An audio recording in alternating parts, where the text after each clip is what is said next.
bualan mencerminkan kehidupan kita yang penuh dengan firman. Kita berenang dalam firman. Kita bersuka cita di dalam firman. Setiap hari hanya ingat firman, firman, firman, firman. Haleluya. Sampai nama kita dipanggil. Jubah putih adalah jubah perbuatan baik kita. Gak ada orang yang bisa dapat jubah putih kalau tidak pernah melakukan apa yang Tuhan mau. Karena jubah putih adalah jubah pelayanan dan pengorbanan hidupmu yang sudah kau berikan bagi Tuhan. Itulah jubah putih, jubah yang Tuhan kasih. Lalu, mengapa banyak orang yang ngantri sampai seperti orang-orang yang lagi ke Disneyland, dan kenapa ada orang yang fast track? Karena namamu sudah tercatat dalam kitab kehidupan. Kalau yang tadi yang ngantri lagi dicek namanya ada apa enggak? Kalau nggak ada, pergi sana, pintunya beda, ngantri. Tapi kalau namamu tercatat, kamu ada di bagian fast track. Karena malaikat itu sudah tahu namamu, sudah dikenal. Engkau ngantri di situ. Betapa ngerinya hidup kita kalau kita nggak ngerti tentang panggilan hidup kita. Betapa ngerinya hidup kita kalau kita nggak ngerti tujuan hidup kita. Tujuan hidup kita bukan untuk sukses di muka bumi ini. Sukses yang Tuhan kasih buat saya dan suami saya itu nggak ada apa-apanya. Bukan itu yang kita lihat. Itu adalah fasilitas supaya saya bisa berdiri di sini. Kalau bukan karena istri Pak Joni, Andrean, dan Jeko dan Bretok, saya nggak mungkin berdiri di sini. Tepuk tangan buat Tuhan. Itu sarananya Tuhan. Tetapi kalau Bapak Ibu tanya, adakah satu saja di dalam hati Ibu yang ingin ikat kekayaannya di sini? Saya katakan tidak ada. Semua punya Tuhan. Kita hanya numpang, kita hanya pinjam. Dan kalau kita bisa numpang dan pinjam, harusnya kita tetap harus bersuka cita dan bersyukur. Tiap hari. Dari Pak Joni miskin, saya selalu bersyukur. Saya nggak pernah rasa kurang. Apalagi Pak Joni udah jadi kaya. Orang miskin aja udah bersyukur, apalagi kaya. Nggak ada di hati saya. Kekayaan nomor satu buat saya, jikalau engkau memiliki Yesus di dalam hati. Dia adalah permata yang indah. Dia adalah mutiara. Dia adalah kekasih jiwa kita. Dan tidak ternilai harganya. Kita harus simpan dia baik-baik. Jangan ada yang ingin menukar Yesus yang kita punya, karena dia tidak ternilai. 1 Kolose 3 ayat 3. Tadi sudah saya katakan, sebab kamu telah mati, hidupmu sudah tersembunyi di dalam Kristus, bersama Kristus di dalam Allah. Wahyu 3 ayat 21 mengatakan begini, barang siapa menang, ia akan kududukan bersama-sama dengan aku di atas tahtaku, sebagaimana aku pun telah menang dan duduk bersama-sama dengan Bapakku di atas tahtanya. Tadi finishing well, Pak? Cocok, Pak. Benar-benar harus finishing well. Barang siapa menang, karena banyak yang gak menang. Saya dikasih lihat sama Tuhan. Satu hari saya dibawa naik tinggi. Saya harus menembus langit. Dan di dalam langit itu dia ada batas tali. Saya harus naik lebih tinggi, lebih tinggi, lebih tinggi, lewatin batas tali langit itu. Dan di atas sana ada pintu. Sampai saya naik, itu malaikat saya menjadi penyoraknya saya. Ayo, terus naik, lagi, dikit lagi. Ayo, naik lagi, dikit lagi. Si malaikat saya itu benar-benar baik banget, menyorong saya. Ayo, ayo, ayo, dikit lagi. Sampai saya ke pintu. Dan pintu itu dibukakan. Dan malaikat itu sudah menyediakan baju putih buat saya. Waktu saya masuk, saya dikasih lihat. Orang-orang sedang berjalan kiri kanan. Ada yang balik ke sini, ada yang balik ke sini. Waktu saya lihat, mereka semuanya pakai baju pesta, Pak. Sama seperti tadi kita sudah baca ayatnya. Berpakaian pesta. Jadi saya berjalan ke arah ke sana, yang berpakaian pesta itu 5 orang sedang berjalan ke sini.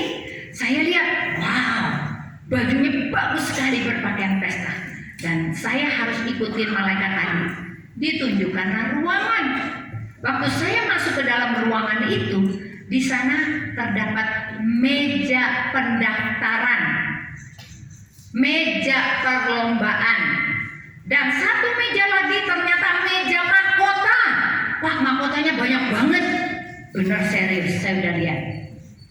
Mahkotanya banyak banget. Lalu saya diajak ke meja pendaftaran. Saya bilang saya lagi mau lihat mahkotanya, nih model mahkota apa gitu kan. Namanya juga cewek, Pak, kalau lihat mahkota pengen jadi lady day gitu ya, pengen lihat gitu. Dia bilang, ntar dulu, sini, daftar dulu di sini, daftar. Saya harus daftar, karena semua orang harus berlomba, sama seperti Rasul Paulus. Berlomba, siapa yang menang? Dan ini adalah mahkotanya. Mahkotanya begitu banyak, tapi di ujung sana saya sudah lihat pemandangan surga yang luar biasa, cantik sekali. Kalau udah pergi ke sana nggak pengen balik. Makanya saya juga sebetulnya hidup di dunia ini nggak nafsu-nafsu amat, Pak. Karena udah lihat surga, pengennya cepet balik ke sana. Tapi Tuhan nggak kasih, saya buru-buru balik. Heran tuh, pelit banget ya. Padahal saya bilang saya pengen cepet balik, tapi mungkin Tuhan bilang tugas gue belum selesai. Engkau harus berbicara tentang ini untuk semua orang supaya tahu.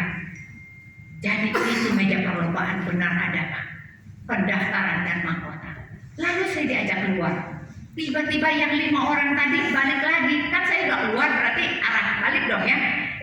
Kenapa yang 2 orang pakai baju, yang di tengah 3 orang pakai baju lusuh? Lah, yang 2 pakai baju pesta. Wah, saya keheranan. Oh, bajunya compang-camping begini. Orangnya yang tadi aku lihat pakai baju pesta, sekarang pakai baju compang-camping kayak begini. Saya kebingungan. Tapi itu benar yang saya lihat. Ternyata enggak semua orang finishing well. Enggak semua orang itu menang. Enggak semua orang itu berpakaian pesta. Tidak semua punya pakaian pesta. Karena pakaian pesta itu bisa berubah menjadi pakaian yang buruk jika engkau tidak setia, jika engkau tidak melakukan apa yang menjadi kehendak Tuhan sampai akhirnya.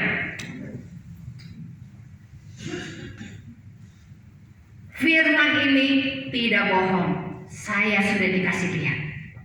Barang siapa menang, ia akan kududukan bersama-sama dengan aku di atas tahtaku, sebagaimana aku telah menang dan duduk di atas tahta Bapakku.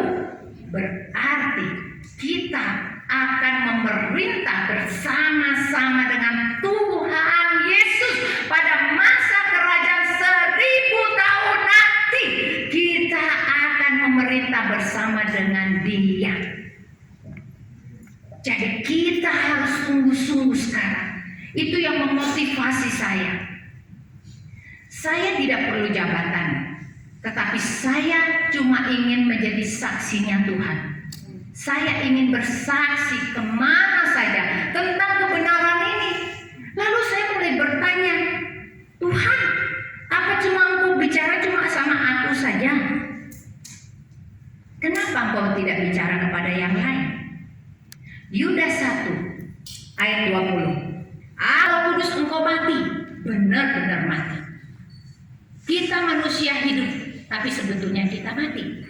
Karena kita sedang berjalan dalam kegelapan dan ujungnya adalah neraka. Terakhir saya sharing tentang neraka. Tuhan membawa saya ke neraka ke-7. Saya tidak ngerti apakah benar neraka ada layernya, tapi mungkin iya, ya. Lalu waktu saya turun ke sebuah terowongan itu gelap dan isinya adalah air. Saya turun bersama dengan air. Ingat tadi saya berenang-renang dalam air, berarti saya turun bersama dengan firman. Saya nggak sendirian, saya turun bersama dengan firman. Lalu pada saat saya sampai ke bawah, di sana gelap gulita, yang ada cuma malaikat saya, karena dia terang, malaikat terang, dan sudah pegang baju putih lagi di tangannya. Lalu dia meminta saya untuk ganti baju saya yang basah tadi dengan baju. Lalu kemudian saya mulai ingin mengganti di ada 2 ruangan ganti yang ditunjukkan, yaitu yang satu isinya setan, yang satu lagi setan juga, nggak ada pilihan lain. Saya masuk berhadap-hadapan dengan si setan. Main lihat-lihatan, dia lihat saya lihat dia juga. Dia ganti lagi mukanya serem-serem, saya liatin juga. Nggak ada rasa takut, tapi saya duduk di situ. Lalu tiba-tiba dinding yang masif di sebelah saya itu tiba-tiba seperti kaca. Jadi saya bisa transparan melihat apa yang sedang terjadi di kegelapan itu. Dan saya lihat orang-orang dewasa, anak-anak kecil sedang berjalan dalam kegelapan seperti zombie. Tidak ada ekspresinya sama sekali, seperti orang zombie. Jalan dan ujungnya adalah jurang api menuju ke sana. Lalu setelah itu penglihatan itu saya lihat lagi ada ranjang lewat. Ranjang satu ranjang ada 2 laki-laki penyuka sesama jenis ada di situ lewat. Nah setelah itu masif kembali dinding di sebelah saya. Setelah masif saya mulai mengganti baju saya yang basah tadi, karena saya harus melanjutkan. Saya punya baju putih di pangkuan saya.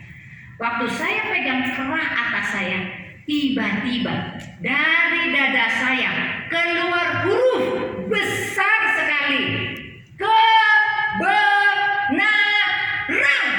Dan tiba-tiba begitu hurufnya komplit, setan yang ada di depan saya itu hancur lebur berantakan seperti debu. Tepuk tangan buat Tuhan.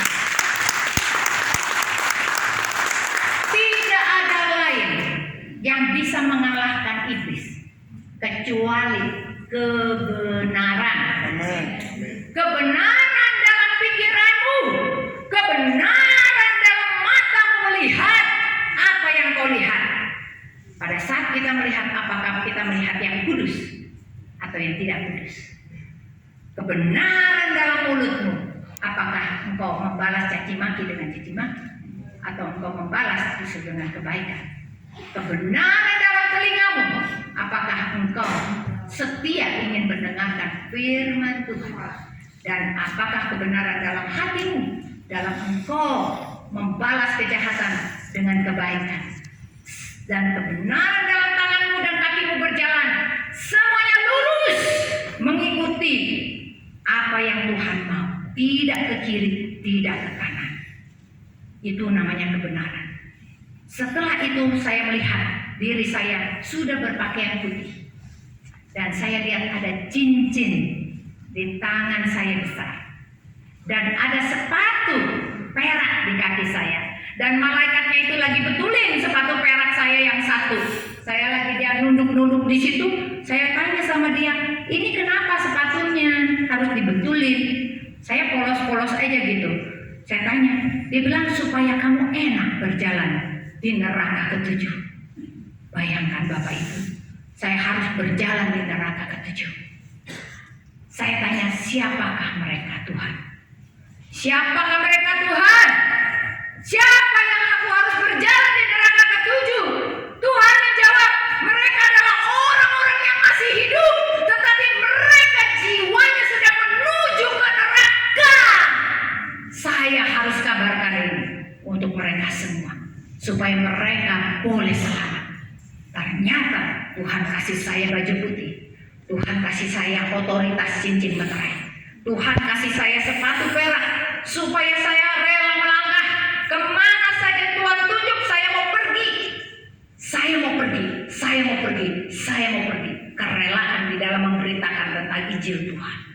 dan saya akan lakukan. Hidup saya harus produktif. Itu moto saya. Saya merasa rugi kalau saya tidak bersaksi. Saya merasa rugi dan tidak produktif kalau saya tidak mengatakan sesuatu untuk menyelamatkan orang lain. Saya pakai setiap waktu saya untuk bisa berdoa selamatkan orang. Kemarin saya doa sama Pak Gunadi. Orang itu belum menjadi Kristen, tapi saya ingin tidak sia-siakan waktu. Maukah engkau terima Yesus? Sebetulnya ya sedikit masa ya, tetapi dia punya problem, dia punya masalah. Jadi saya ajak dia terima Yesus. Saya ajak dia terima Yesus karena buat saya kesempatan itu adalah kesempatan emas. Saya hanya menabur, tapi Roh Kudus yang akan menuai. Roh Kudus yang akan mengerjakan segala sesuatu nanti. Saya tidak peduli karena saya sudah lihat. Saya waktu umur saya 20-an, saya itu masih belum tahu cara menginjil karena saya tidak sekolah dan tidak tahu apa-apa, tapi saya punya hati cinta sama Tuhan. Saya punya akal. Saat itu saya menjadi beautician dari Pola Kosmetik. Saya keliling rumah tetangga saya ketokin rumah tetangga saya satu-satu. Saya bilang, "Cim, mau facial nggak, Cim? Facial gratis, Cim." Tiba-tiba ibu-ibu kalau dengar facial gratis langsung kupingnya gede ya. Langsung, "Oh silakan masuk." Saya dibawa ke kamar tidurnya, dia sambil tiduran, saya pencet mukanya itu ya, sambil saya cerita tentang Yesus. Saya bilang, "Cim, terima Tuhan Yesus, Cim." "Ih, siapa itu Yesus?" "Oh, Yesus itu juru selamat, Cim. Dia adalah Tuhan. Kalau kita percaya kita masuk surga gini-gini." Saya ketokin tetangga saya satu-satu dan saya ceritakan tentang Yesus. Padahal saya masih belum tahu, saya nggak ngerti 1980, masih belum ada gereja apa-apa, masih belum tahu juga Roh Kudus apa, nggak ngerti apa-apa. Tapi saya punya sesuatu di dalam hati saya, ingin mengabarkan Injil buat orang lain. Saya lakukan dan ternyata apa? Tetangga-tetangga saya yang encim-encim itu semuanya sudah diselamatkan oleh Tuhan. Saya lihat usaha kita nggak sia-sia. Walaupun saya nggak sampai pimpin dia sampai di gereja, tapi dia akan cari gereja. Amen. Dia akan cari gereja. Saya tutup dengan satu cerita. Waktu saya menikah sama Pak Joni, saya tinggal di Green Garden. Rumah saya 8x18, 144 meter dan 2 kamar. Saya punya tetangga, encek. Saat itu papahnya Pak Joni masih hidup. Dia meninggal umur 65. Anak saya waktu itu masih baru 1 tahun. Lalu saya masih make up pengantin di Mangga Besar, Lokasari, dan setiap pulang saya beli roti. Di Hook itu ada roti sweet. Gereja loh, tepuk tangan. Karena saya setia untuk memberikan mereka roti. Dan satu hari Tuhan memberkati saya dengan rumah lebih besar, 500 meter. 1990 saya pindah. 1992 saya pindah. Nah, si Enceng merasa kehilangan saya karena nggak ada yang kasih roti lagi. Jadi waktu saya pindah saya lagi sibuk banget beresin kamar, barang, semua. Saya lupa sama si Enceng. Ya, si Enceng nyariin saya.